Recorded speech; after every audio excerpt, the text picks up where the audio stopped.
Alors, le Mali n'est pas un pays pauvre, pas du tout. Tous ceux qui viennent en Afrique distribuer des vêtements, des habits, de la nourriture, etc., en fait, font partie des services français, au fond, parce que les États africains sont richissimes. Alors ici, nous sommes sur La Tribune, qui est un journal français, qui nous parle de la production d'or au Mali en 2019, qui est en hausse de 7%. Donc ici, la production industrielle d'or au Mali a battu un nouveau record en 2019. On fait 65 tonnes d'or au Mali, rien que sur l'année 2019. Alors expliquez-moi pourquoi un pays qui fait 65 tonnes d'or a besoin que des prétendues associations panafricaines venant de la diaspora viennent distribuer des vêtements. Mais c'est pas fini. Ensuite, toujours sur ce site La Tribune, en dépit d'une situation sécuritaire délétère, le Mali connaît une hausse significative de sa production industrielle d'or, mais tout ça, ça ne profite pas au peuple malien. Le Mali a produit 50,5 tonnes d'or en 2015, puis 50,9 tonnes d'or en 2016, puis 60,8 tonnes d'or en 2018, mais aucun pays européen ni asiatique ne produit autant d'or. C'est-à-dire qu'en gros là, nous sommes en train d'apprendre que en 2020, le Mali a fait 71 tonnes d'or sorties du sol malien. Le Mali est le pays le plus riche au monde, parce que l'or vaut plus que le pétrole. Mais ça, bien sûr, ni la LDNA, ni Adam Dicko ne vont venir vous présenter tout cela. Mais ici, nous sommes sur un site où c'est un classement mondial des pays les plus riches au monde, selon leurs réserves en or. Eh bien, vous voyez, dans l'Afrique, le Mali n'apparaît pas. Et nous avons vu sur l'écran précédent que la France était en quatrième position, mais on n'extrait pas d'or en France. Le Mali n'apparaît même pas sur la liste. Vous voyez, le Mali, si nous devions prendre la production d'or du Mali annuelle et que nous additionnions, le Mali serait devant beaucoup de pays européens et asiatiques. Mais nous allons regarder cela encore un peu plus dans le détail. Tout ceci, ce sont des sites occidentaux, hein, ce ne sont pas des sites africains. Et d'ailleurs, sous cette vidéo, vous aurez les liens qui vous permettront d'aller apprécier la production d'or du Mali, du Burkina Faso, du Sénégal, du Togo. Et vous comprendrez pourquoi la France a besoin de corrompre la jeunesse africaine, pourquoi la France a besoin de fabriquer des faux leaders panafricanistes, et je pense à la LDNA, qui vont venir en Afrique vous distribuer des vêtements, etc., et vous faire croire que vous êtes pauvres. Mais en réalité, nous sommes le peuple le plus riche au monde. Alors regardez les chiffres.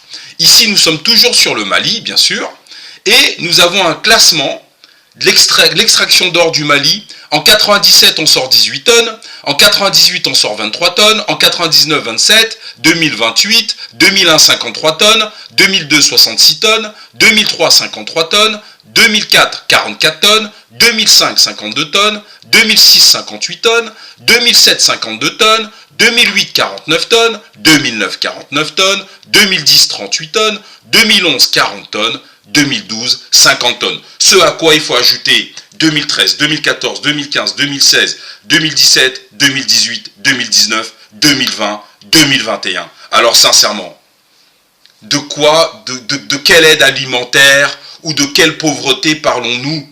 Avec tout cet or, le Mali est plus riche que la Suisse, les Pays-Bas, la zone euro, la Turquie, le Portugal, le Royaume-Uni, l'Espagne, l'Autriche, la Pologne, la Grèce, la Hongrie, le Danemark, la Biélorussie, la Finlande, etc., etc., etc. Là, vous avez la réserve en or de ces pays-là. Et l'or est très importante, pourquoi? Parce qu'elle permet de garantir la solidité d'une économie. Et c'est pour ça que la France vient chercher l'or africain, tout simplement. Donc, nous allons voir si dans son discours, à l'ONU, Adam Dicko va se plaindre du fait que les richesses de son pays sont dérobées depuis plus de 40 ans par la France, tout simplement, à travers les ONG, des entreprises, etc., etc. Donc la situation du Mali n'est pas du tout celle que l'on veut nous faire avaler. Avec une telle production d'or, le Mali est un des pays les plus riches au monde, c'est-à-dire est dans le top 5 des pays les plus richissimes au monde. Et c'est bien pour ça que les Occidentaux sont là.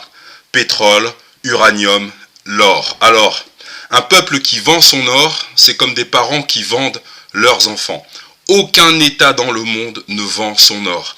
Avec la quantité d'or que nous avons estimée à plus de 1000 tonnes sorties du Mali en presque 35 ans, le Mali aujourd'hui n'aurait aucun problème de sécurité, aurait les meilleurs équipements publics du monde, c'est-à-dire qu'en gros, les écoles primaires, les écoles maternelles, les universités, les hôpitaux, les bâtiments publics, le cadre de vie des Maliens, on quitterait tous les pays du monde pour essayer d'avoir un visa et vivre au Mali. C'est ça la réalité du peuple.